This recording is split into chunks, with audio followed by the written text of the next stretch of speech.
사랑하는 성도 여러분, 지금까지 우리는 월십 시리즈를 통해서요, 예배가 무엇인지를 깊이 묵상해 왔습니다. 삼손을 통해 예배가 무너지면 인생이 무너진다라고 하는 사실을 우리는 보았습니다. 느헤미야를 통해서 예배가 회복되면 하나님의 손을 보게 되고 그 손을 따라 우리는 살게 된다라고 하는 것을 배웠습니다. 이사야를 통해서는 예배는 감동으로 끝나는 것이 아니라 소명으로 이어질 수 있다라고 하는 것을 확인했습니다. 아브라함을 통해서는 예배는 제단에서 끝나는 것이 아니고 인생 전체가 제물이 될 수 있다라고 하는 것을 도전받았습니다. 그리고 지난주에 하박국을 통해 아무런 결과가 없어도 여호와로 즐거워하는 예배의 깊이를 살펴보았습니다. 오늘은 월십 시리즈 7번째, 끝까지 예배하라, 하나님이 일하신다라고 하는 제목으로 다니엘 6장의 말씀을 여러분들과 함께 묵상해 보려고 합니다.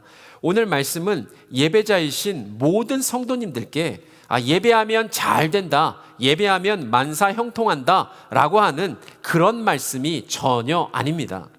다니엘 이름 뜻은 뭐냐면 하나님이 나의 심판자 혹은 하나님이 심판하신다라고 하는 뜻입니다. 오늘 본문의 말씀은 저와 여러분들에게 나는 예배자로서 다니엘처럼 오직 하나님이 나의 심판자라고 하는 것을 삶 속에서 끝까지 믿음을 지키며 살아갈 수 있는가라는 것을 저와 여러분들에게 묻고 있습니다. 삶 속에서 끝까지 믿음을 지키며 예배하다가 때론 손해를 볼 때도 있고 비방을 당할 때도 있고 심지어는 신변의 위협을 받더라도 나는 예배자로 살 수 있는가라고 하는 것을 오늘 본문은 묻고 있는 것입니다. 이 질문에 오늘 본문 다니엘 6장은 답을 제시합니다. 하나님은 끝까지 예배하는 한 사람을 책임지신다. 하나님은 끝까지 예배의 자리를 지키는 그 한 사람을 책임지신다. 그렇게 말씀하고 있습니다. 오늘 본문 다니엘서 6장을 이해하려면 역사를 알고 넘어갈 필요가 있습니다. 조면석 집사님 혹시 역사 좋아하십니까? 그러시군요. 6장이 시작되기 전에 바로 직전 5장 마지막 절에 이런 구절이 나와요. 메대 사람 다리오가 나라를 얻었는데 그때 다리오는 62세였더라 라고 기록되어 있습니다. 여러분, 바벨론을 무너뜨린 것은 메대와 바사는 페르시아라고 보시면 됩니다. 메대와 바사 연합군의 고레스 왕입니다. 그런데 바벨론이 멸망한 후에 새로 들어선 나라의 지도자를 메대 사람 다리오가 지금 다스리고 있는 게 조금 이상하지 않습니까? 이런 것에 대해서 생각해 보신 적이 있으십니까? BC 539년에 바벨론이 멸망할 때 메대 왕은 다리오였고 바사 왕은 고레스였습니다. 원래 북쪽은 메대고 남쪽은 바사로 나뉘어져 있었고 북쪽에 있는 메대가 영토나 인구나 군사나 경제력 그 모든 면에서 남쪽의 바사를 압도했습니다. 그런데 메대의 공주와 바사의 왕이 함께 결혼하면서 두 나라가 혼인 동맹을 맺게 되었고 그 사이에서 태어난 것이 고레스입니다. 시간이 지나면서 BC 559년에 고레스가 왕이 되면서부터 바사는 국력이 갑자기 성장하기 시작했고 BC 550년에 메대 제국의 수도를 함락하면서 메대 제국을 멸망시킵니다. 더 큰 세계 정복에 대한 야망이 있었던 고레스는요, 메대의 힘이 필요했거든요. 그래서 외삼촌인 메대의 왕 다리오를 잘 대해주고 동맹을 맺으면서 메대의 병력까지 흡수해서 BC 539년 바벨론을 드디어 무너뜨리게 됩니다. 이후 고레스는 메대와 바사의 과도기 연합 제국을 세우고요, 임시 수도를 바벨론으로 옮긴 후에 자신의 외삼촌 메대왕 다리오를 왕으로 세워놓고 고레스 자신은 정복 전쟁, 더 많은 땅들을 얻기 위해서 전쟁터로 나갑니다. 약 2년 뒤에 모든 정복 전쟁이 끝난 후에 고레스는 다리오의 딸과 결혼을 해서 제국 전체의 통치권을 이양받게 됩니다. 이로써 인도부터 아프리카까지 이르는 페르시아 대제국 시대가 열리게 된 것이죠. 그러니까 약 2년 정도의 과도기 연합제국을 임시로 맡게 된 이 메대왕 다리오는 갑자기 커진 메대와 바사 제국의 전체 행정을 정비하는 작업을 위해서 고관 120명, 총리 3명을 두면서부터 다니엘서 6장이 시작이 되는 것이죠.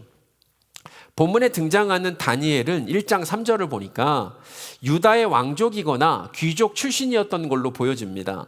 BC 605년 바벨론 느부갓네살 왕이 예루살렘을 침략할 때 15살의 나이로 끌려왔습니다.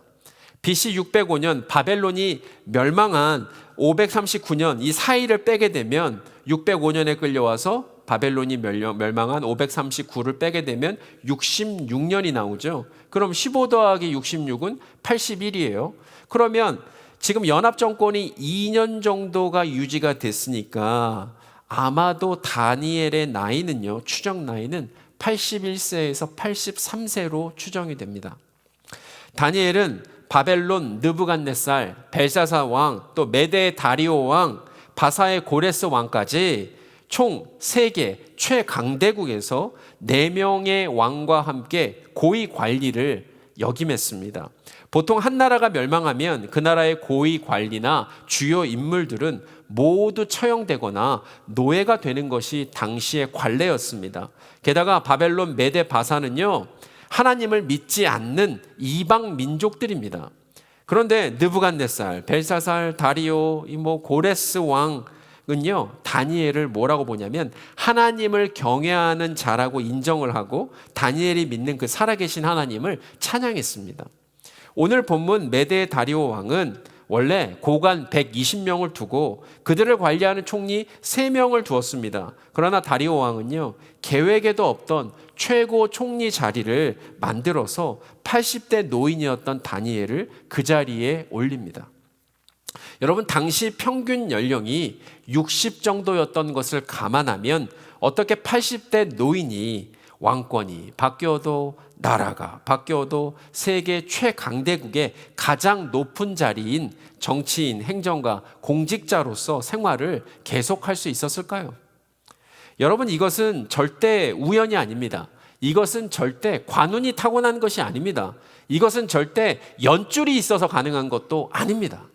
이 모든 것은 다니엘이 일평생 80대가 될 때까지 한결같이 예배자로 살았기 때문입니다.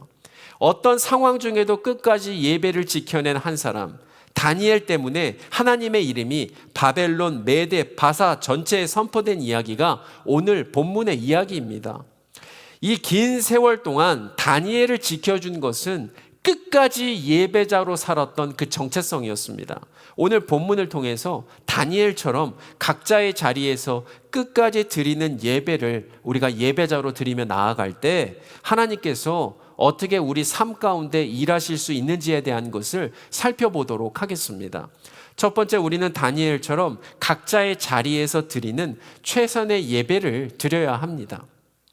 저는 이것을 정체성의 예배라고 부르고 싶습니다. 여러분, 정체성은 쉬운 말로 누군가 나에게 나는 누구인가 라고 하는 질문에 내가 다른 사람하고 구별되는 나만의 특징, 나만의 본질이 있을 때 그걸 가지고 우리가 정체성이라고 이렇게 생각을 하시면 편하겠습니다. 여러분, 다니엘은요, 바벨론 포로로 끌려온 이민 1.5세였습니다. 15살에 끌려왔잖아요. 그리고 다니엘은 예루살렘 성전에 일하는 제사장도 아닙니다. 다니엘은 광야에서 기도만 하는 그 숨어서 사는 은둔하는 그러한 수도사도 아닙니다. 그저 다니엘은 내면의 신앙이 삶으로 드러나는 예배자였을 뿐입니다.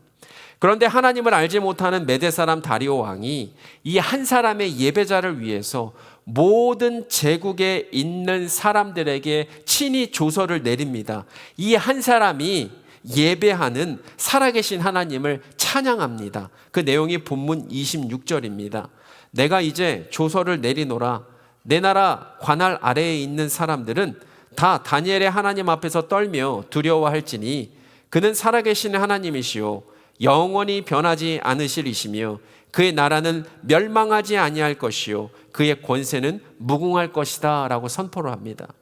여러분, 이것은 단순한 립 서비스가 아닙니다. 한 나라의 왕이 모든 곳에 통치하고 있는 나라의 각기 다른 언어를 번역해서 선포를 하고 있지 않습니까? 메대 사람 다리오 왕이 한 사람의 예배자를 통해서 경험한 살아계신 하나님에 대한 자신의 입장 표명, 자신이 경험한 간증입니다. 다리오 본인이 직접 한 사람의 예배자를 통해서 경험한 것을 고백하고 있는 것입니다. 도대체 다리오 왕은 무엇을 한 사람의 예배자에서 보았던 것일까요? 본문 3절, 다니엘은 마음이 민첩하여 총리들과 고관들 위에 뛰어나므로 왕이 그를 세워 전국을 다스리게 하고자 한지라라고 기록되어 있습니다. 여러분, 한 사람의 예배자는요, 마음이 민첩했다라고 기록하고 있습니다. 영어 성경에 뭐라고 나오냐면 Now Daniel so distinguished himself라고 나와 있어요. 분명하게 다른 사람들과 도드라지게 구별되는 점이 있었다라고 영어 성경은 말씀하고 있는데요. 히브리 원어로 보면은요, 마음이 민첩하다라고 하는 뜻은 성령이 마음에 충만한이라고 하는 뜻입니다. 성령이 마음에 충만한. ESV 성경을 보면은요, 이거를 뭐라고 번역을 해놨냐면 An excellent spirit was in him. 직역하면 가장 뛰어난 영이 그 속에 있었다라고 번역하고 있습니다. 이처럼 한 사람의 예배자는 다른 사람들과 도드라지게 구별되는 특징이 있었는데 가장 뛰어난 영이 그 마음에 충만한 것을 모든 사람들이 알 수 있었습니다. 여러분, 전구를 시중에서 구입해 보면 전구는 다 똑같습니다. 다만 그 안에 있는 필라멘트에 따라서 밝기가 50와트, 100와트, 150와트 이렇게 달라집니다. 사람도 마찬가지입니다. 전구처럼 사람은 다 똑같습니다. 그러나 그 마음에 있는 영에 따라서 모든 사람들이 알 수 있는 그 영에 대한 밝기의 정도가 달라집니다. 한 사람의 예배자의 탁월함은 결국 성령 충만이었고 그 성령 충만은 모든 사람들이 알아볼 정도의 가장 뛰어난 성령 충만이었던 것이죠. 그러므로 성령 충만은 삶 전체에서 하나님이 드러나는 상태입니다. 도대체 여러분, 이렇게 가장 뛰어난 성령 충만은 다니엘에게 언제 어떻게 생긴 것일까요? 그리고 그 유익은 무엇이었을까요? 느부갓네살 왕이요, 왕궁에서 설 만한 소년을 데려오게 할 때 4명의 소년이 뽑혀서 왔던 거 여러분 기억하시죠? 4명의 소년들은 환관장한테 우리는 하나님 앞에 기도하고 예배하는 사람들이니까 하나님을 믿는 믿음으로 채식하겠습니다, 이렇게 말을 한 후에 이들이 어떻게 나타났죠? 더욱 아름답고 살이 더욱 윤택한 모습으로 나타납니다. 뜻을 정하여 결단하는 예배자로 살았을 뿐인데 왕이 제공하는 음식과 포도주를 먹지 않는 정결하고 거룩한 예배자로 살았을 뿐인데 이것을 보신 하나님께서 이 4명의 예배자에게 특별한 은혜를 베풀어 주십니다. 그 내용이 다니엘 1장 17절입니다. 하나님이 내 소년에게 학문을 주시고 모든 서적을 깨닫게 하시고 지혜를 주셨으니 다니엘은 또 모든 환상과 꿈을 깨달아 알더라. 여러분, 그 능력이 어느 정도였을까요? 어느 정도가 뛰어났을까요? 그 내용이 1장 20절에 보면 나옵니다. 왕이 그들에게 모든 일을 묻는 중에 그 지혜와 총명이 온 나라 박수와 술객보다 10배나 나은 줄을 아니라. 여러분, 이 놀라운 은혜는 하나님 앞에서 뜻을 정하여 내 자신을 드리는 모든 예배자에게 임했습니다. 이 놀라운 은혜는 하나님 앞에서 세상과 구별하여 내 자신을 정결하게 거룩하게 드리는 모든 예배자에게 임했습니다. 살아계신 하나님은 하나님 앞에서 다른 사람과 구별되는 이런 정체성의 예배를 받으시고 그 예배자에게 학문을 주시고 모든 서적을 깨닫게 하시고 지혜를 주시고 특별히 다니엘에게는 모든 환상과 꿈을 깨닫는 은혜를 베풀어 주셔서 모든 사람들이 알아볼 정도의 가장 뛰어난 성령 충만한 사람이 되게 하십니다. 다니엘은 15세부터 83세까지 하나님 앞에서 다른 사람과 구별되는 정체성의 예배를 드리며 살았습니다. 정치적으로 줄을 잘 대서 4명의 왕들에게 사랑받은 것이 아닙니다. 사랑하는 성도 여러분, 다니엘은 한 사람의 예배자로서 예배와 일을 분리하지 않았습니다. 그의 성실함, 정직함, 책임감 자체가 하나님 앞에서 드리는 예배였습니다. 그리고 본문 고관들이요, 아무리 뒤져도 본문 4절을 보면은요, 뭐라고 나와 있냐면요, 이에 총리들과 고관들이 국사에 대하여 다니엘을 고발할 근거를 찾고자 하였으나 아무 근거, 아무 허물도 찾지 못하였으니 이는 그가 충성되어 아무 그릇됨도 없고 아무 허물도 없음이었더라 라고 기록하고 있습니다. 사랑하는 성도 여러분, 그러므로 예배는요, 내가 거하는 모든 곳에서 다른 사람과 구별되는 정체성을 이렇게 하나님 앞에 드리는 것입니다. 차를 수리하고 정비하는 직업을 가졌다면 누구보다 차를 가장 잘 고치고 투명하고 정직하게 부품과 공임을 소비자에게 청구하고 친절한 정비사가 되는 것이 다른 정비사들과 구별되는 정체성의 예배입니다. 백화점에서 고객을 상대하는 직업을 가졌다면 누구보다 맡은 업무를 성실하게 담당하고 소비자가 원하고 찾는 것에 귀를 기울일 줄 알고 가장 친절하고 일 잘하는 것이 다른 직원들과 구별되는 정체성의 예배입니다. 여러분, 이러한 것이 곧 예배고 각자의 자리에서 드리는 최선의 예배, 곧 정체성의 예배인 것입니다. 우리가 속한 모든 곳에서요, 많은 사람들은 그래요. 아유, 이 정도면 되겠지. 이 정도면 괜찮아. 스스로 여러분 만족하는 것이 아니라 하나님 앞에서 가장 최선을 예배자로 나는 올려드리고 있는가라고 묻는 삶, 그것이 우리의 예배가 되어야 할 줄 믿습니다. 바라기는 다니엘처럼 각자의 자리에서 드리는 최선의 예배를 통해 모든 사람들이 가장 뛰어난 성령 충만을 알아볼 수 있을 정도의 그 정체성의 예배자가 바로 저와 여러분들이 되시기를 예수 그리스도 이름으로 축복합니다. 제가 첫 번째 뭐라고 말씀드렸죠?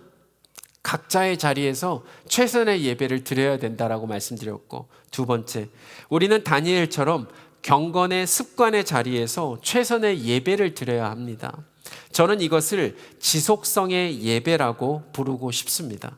3절을 다시 보면 다리오 왕은 다니엘이 뛰어남으로 총리들과 고관들 위에 세워서 전국을 다스리게 하려고 했습니다. 4절에 보니까 이에 총리들과 고관들이 시기하여 예배자였던 다니엘이 가장 소중하게 생각하는 하나님의 율법의 근거를 찾아서 덫을 놓습니다. 30일 동안 다리오 왕 위에 다른 신들이나 다른 사람에게 기도를 하면 사자굴에 던져놓기로 했습니다.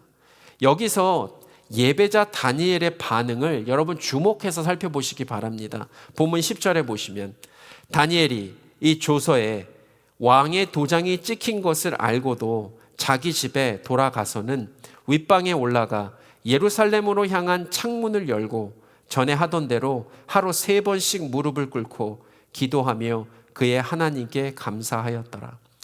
영어 성경에 보시면요, just he had done before. 이거는 계속해서 해왔던 것입니다. 끊임없이 해왔던 대로 그대로 어떻게 해요? 다니엘은 했다라고 하는 것이죠. 다니엘은 경건의 습관의 자리에서 전에 하던 대로 지속성의 예배를 드리면서 하나님 앞에 나아갑니다.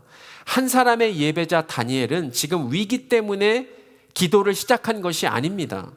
한 사람의 예배자 다니엘은 위기 때문에 갑자기 기도의 횟수를 늘려서 기도하는 것도 아닙니다. 한 사람의 예배자 다니엘은 위기 때문에 내가 지금 위기에 처해 있다라고 하는 것을 보여주기 위해서 그런 식으로 기도하고 있는 것이 아닙니다. 이처럼 예배자는 걱정과 환난과 위기 속에서도 경건의 습관의 자리에서 전에 하던 대로 하나님께 예배로 나아갑니다. 저희 CNMA 교단에 유명한 목사님이 계시는데요, 여러분 A.W. 토조 목사님 아시죠? 이 A.W. 토조 목사님이 이런 말씀을 하셨어요. 최고의 성경 번역은 그리스도인의 삶이다. 여러분, 이게 무슨 말일까요? 많은 성경 번역본이 있죠. 여러 가지가 있습니다.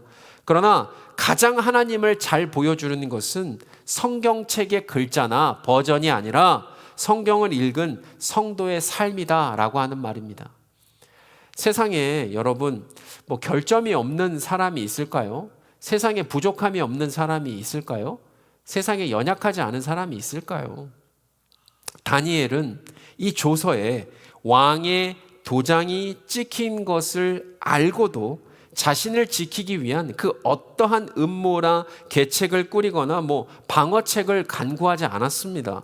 인간적인 수단으로 자신을 지키는 것을 여러분 스스로 포기하는 거예요. 할 수 있는 자리에 충분히 있었어요. 그러나 그걸 포기했습니다.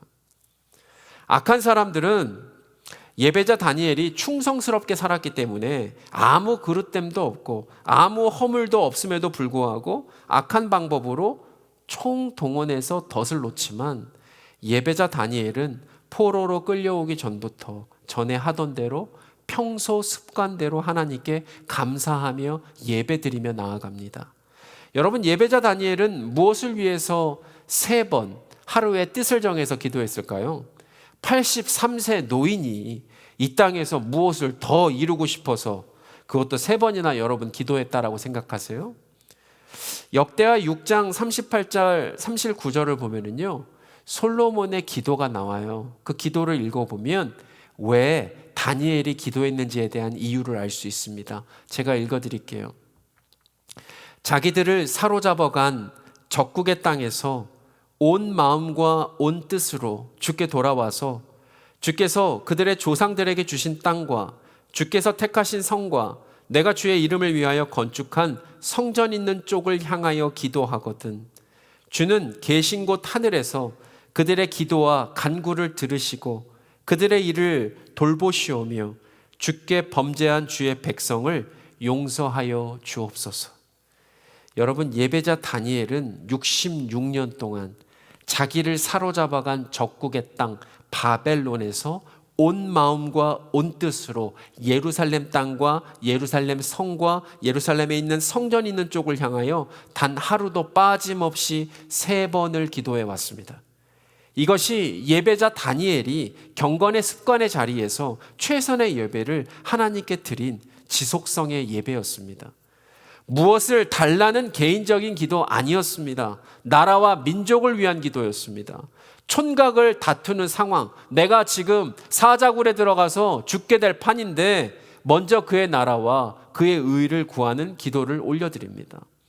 청소년기 15살 때부터 노인 83세가 되기까지 위기가 있든지 없든지 하나님께 올려드리는 그러한 지속적인 기도, 그러한 예배로 다니엘은 나아가고 있는 것입니다.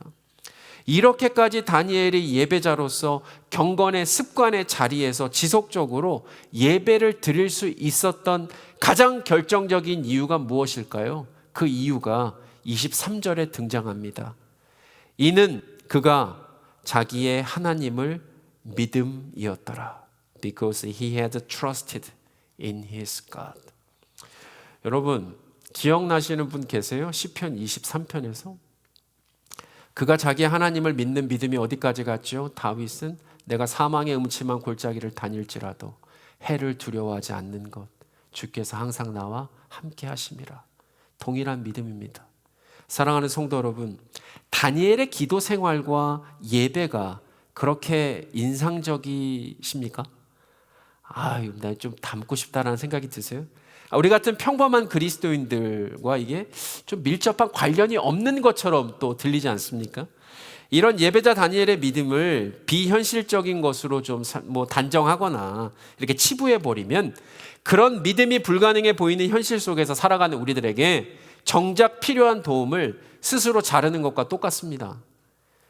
근데 여러분, 조금만 더 유심히 보면 예배자 다니엘로부터 내가 보이고 우리가 보입니다. 여러분, 예배자 다니엘이 경건의 습관의 자리를 지키면서 지속적으로 예배를 드릴 수 있었던 이유는 아까 뭐라고 말씀드렸죠? 이는 그가 자기의 하나님을 믿음이었더라라고 말씀드렸습니다. 예배는 하나님이시기 때문에 드리는 예배자의 반복된 선택입니다. 예배는 감정이 아니라 경건의 습관입니다. 나는 여러분 위기 때 기도하는 사람입니까? 아니면 평소에 기도를 계속해서 해오신 분이십니까? 기도하고 싶을 때만 기도하는 것이 여러분 아닙니다. 성경이 이해될 때만 성경을 읽는 것도 아닙니다.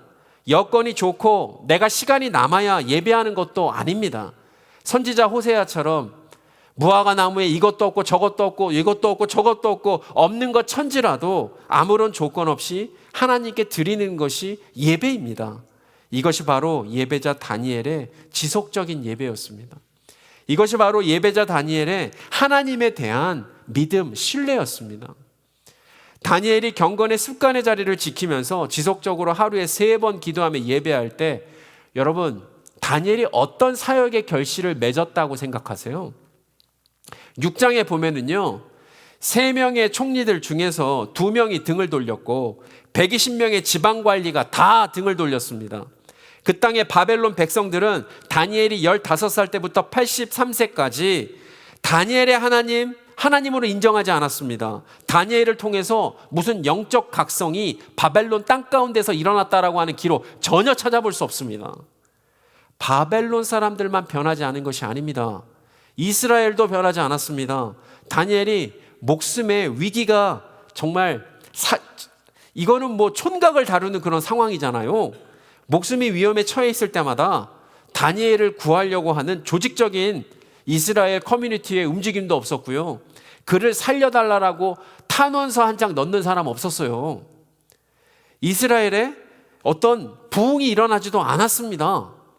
회개의 바람이 불었다는 기록도 전혀 없습니다. 그런데 예배자 다니엘이 경건의 습관의 자리를 지키면서 하나님에 대한 믿음을 놓지 않고 지속적으로 하루에 3번 기도하며 예배한 것이 무슨 의미가 있습니까? 지금 무슨 의미가 있을까요? 여러분 생각해 보셨습니까? 예배자 다니엘은 지속적 예배의 열매를 결국 맛보았습니다. 아무도 생각하지 못했던 그 하나님의 방법으로 그 기도와 간구의 예배가 응답받는 놀라운 은혜를 다니엘은 체험했습니다. 그 내용이 역대하 36장 22절에서 23절입니다. 바사의 고레스 왕 원년에 여호와께서 예레미야의 입으로 하신 말씀을 이루시려고 여호와께서 바사의 고레스 왕의 마음을 감동시키심에 그가 온 나라에 공포도 하고 조소도 내려 이르되 바사 왕 고레스가 이같이 말하노니 하늘의 신 여호와께서 세상 만국을 내게 주셨고 나에게 명령하여 유다 예루살렘의 성전을 건축하라 하셨나니 너희 중에 그의 백성된 자는 다 올라갈지어다 너희 하나님 여호와께서 함께 하시기를 원하노라 하였더라. 아니 세상에 식민지로 잡고 있는 사람들을 어느 나라 왕이 자기 나라 돌아가라고 이렇게 풀어주는 왕이 있대요? 그러면 우리나라 일제시대 때도 이런 경험이 있었습니까? 조선시대나 고려시대 때 이런 경험이 있습니까? 식민지 나라의 백성들을 아무런 대가도 없이 하나님이 감동시켜서 보낸대요. 다니엘이 주구장창 15살 때부터 83세까지 3번씩 기도하며 예배했던 거 몇십 년을 예배했습니까? 68년 예배했습니다. 1년, 10년, 20년, 30년 아무런 변화 없어요. 65년, 66년, 67년 나중에 돼서 드디어 열매를 맛본 겁니다. 사랑하는 성도 여러분, 다니엘처럼 경건의 습관의 자리를 꼭 지키시면서 지속적으로 예배드리시기 바랍니다.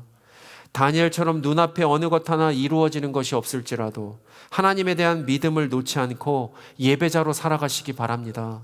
당장 보이지 않아도 결국에는 그 열매를 맛보게 될 것입니다. 바라기는 지속적 예배를 통해서 결국에는 하나님의 강권적인 은혜와 예배의 열매를 맛보시고 경험하시는 모든 성도님들 되시기를 예수 그리스도 이름으로 축복합니다. 첫 번째 뭐라고요? 각자의 자리에서 최선의 예배를 드려야 된다. 두 번째, 경건의 습관의 자리에서 최선의 예배를 드려야 된다. 세 번째, 우리는 다니엘처럼 결과를 맡기는 최선의 예배를 드려야 합니다. 저는 이것을 신뢰의 예배라고 부르고 싶습니다. 예배자 다니엘은요, 세상 사람들이 보면 지금 어떤 상황이냐면 예배 잘못 드려서 패가 망신한 사람처럼 보입니다. 그죠? 예배자로 살아서 그동안 승승장구하면서 나아가면서 모든 권력과 부를 누리다가 한순간에 다 잃어버리고 한순간에 목숨까지 잃어버릴 찰나에 처한 사람으로 보입니다. 본문 16절은 그 장면을 이렇게 기록합니다. 이에 왕이 명령하여 다니엘을 끌어다가 사자굴에 던져 넣는지라. 여러분, 성경 어디에도 다니엘이 무슨 말을 했다, 저항했다, 이런 거 찾아볼 수가 없어요. 여러분 같으면 어떤 말씀 하시겠어요? 저 같으면 이렇게 말할 것 같아요. 하나님, 저 15살 때 끌려와가지고 83세까지 최선의 예배를 지속적으로 드렸습니다. 주님, 그거 아시지 않습니까? 아무런 열매도 못 봤습니다. 인데 이렇게 사자굴에서 죽는 거 너무 억울하지 않습니까? 이렇게 말했을 텐데, 성경은 다니엘의 그 어떠한 감정, 그 어떠한 말도 기록하고 있지 않습니다. 왜냐하면 다니엘은 예배의 결과를 하나님께 맡겼기 때문입니다. 여러분, 예배는 결과를 바꾸는 도구가 아닙니다. 예배는 결과를 하나님께 맡기는 신뢰의 고백인 것이죠. 사랑하는 성도 여러분, 예배는 내가 하나님께 드리고 하나님께 무엇인가를 받는 그런 거래가 아닙니다. 아니, 내가 뭔가 주고 하나님께 받는 거를 기대하는 것 자체가 바알과 아세라 목상 앞에서 덩실덩실 춤추면서 응답하지 않으면 막 긁어대는 거랑 무슨 차이가 있습니까? 예배는 내가 드리고 하나님께서 이렇게 해주시는 그런 대가도 아닙니다. 예배자 다니엘은 사자굴에 들어가기 전에도 예배자였고요. 예배자 다니엘은 사자굴 안에서도 예배자였고요. 예배자 다니엘은 사자굴에서 나온 후에도 예배자였습니다. 이 사건의 핵심은 예배자 다니엘이 사자굴에서 살아남았다, 이게 핵심이 아니에요. 핵심은 뭐냐면 예배자 다니엘은 결과를 맡기는 최선의 예배를 신뢰함으로 하나님께 드렸고, 그 예배를 받으신 하나님은 예배자 다니엘을 위해서 일하셨다라고 하는 것이 핵심이에요. 예배자는 아무런 변화가 없을지라도, 무화과 나뭇잎이 마르고 포도 열매가 없고 아무도 돌아오지 않는 사역에 부르심을 받은 이사야 같을지라도, 그럼에도 불구하고 하나님을 신뢰함으로 예배를 올려드리는 사람이 예배자인 줄 믿습니다. 예배자는 하나님이 나를 통해 모든 것을 바꾸실 수 있다라고 하는 믿음으로 포기하지 않고 끝까지 나아가는 사람입니다. 결국 예배자는 그 자리에서 삶으로 하나님을 드러내는 사람입니다. 각자의 자리에서, 경건의 습관의 자리에서 결과를 맡기는 최선의 예배를 드릴 때, 여러분, 불신자들은 성경도 없어요. 교회를 다니지 않아요. 그러나 예배자를 통해서, 그 열매를 통해서 살아계신 하나님을 불신자들도 만나게 하는 복음의 통로로 쓰임받는 것입니다. 사랑하는 성도 여러분, 오늘 우리가 살펴본 다니엘 6장의 결론은 사자굴의 기적이 아닙니다. 우리가 기억해야 될 결론은 끝까지 예배한 한 사람을 하나님이 책임지셨다입니다. 다니엘은 예배해서 성공한 사람이 아닙니다. 다니엘은 예배해서 편해진 사람도 아닙니다. 다니엘은 예배해서 위기를 피한 사람도 아닙니다. 다니엘은 끝까지 예배하기로 선택한 사람입니다. 각자의 자리에서, 경건의 습관의 자리에서 결과를 계산하지 않고 하나님을 신뢰함으로 예배했던 예배자였습니다. 성경은 분명하게 예배자 다니엘에 대해서 이렇게 증거합니다. 끝까지 예배하는 사람을 하나님은 결코 외면하지 않으십니다. 그러므로 다니엘이 사자굴에 들어간 것은 실패가 아닙니다. 하나님이 일하시기 전에 하나님을 향한 예배자의 신뢰가 마지막으로 아브라함처럼 시험받는 자리였을 뿐입니다. 사랑하는 성도 여러분, 우리 인생에도요, 사자굴 같은 시간이 다 있거나 있었습니다. 지금 있는 사람도 있습니다. 성실하게 예배했는데 아무런 결과가 없을 때도 있습니다. 오래 기도했는데 아무런 변화가 없는 것처럼 느끼는 절망에 빠질 때도 있습니다. 예배하다가 오히려 손해보는 것 같다라고 하는 느낌마저 들 때도 있습니다. 그러나 그럼에도 불구하고 예배하시기 바랍니다. 예배를 포기하지 않는 사람들을 통해서 하나님은 온전하고 완전하게 일하시기 때문입니다. 끝까지 예배한 한 사람을 통해서요, 어떤 일이 벌어졌어요? 바벨론, 메대, 바사의 왕들이 하나님을 알게 되었습니다. 끝까지 예배한 한 사람을 통해서 하나님의 이름이 또한 선포되었습니다. 오늘도 하나님은 끝까지 예배하는 그 한 사람을 통해 당신을 드러내고 계시고 당신을 증거하고 계시고 당신을 도전하고 계십니다. 바라기는 각자의 자리, 경건의 습관의 자리에서, 결과를 맡기는 자리에서 끝까지 다니엘처럼 예배하는 예배자가 되시기를 예수 그리스도 이름으로 축복합니다.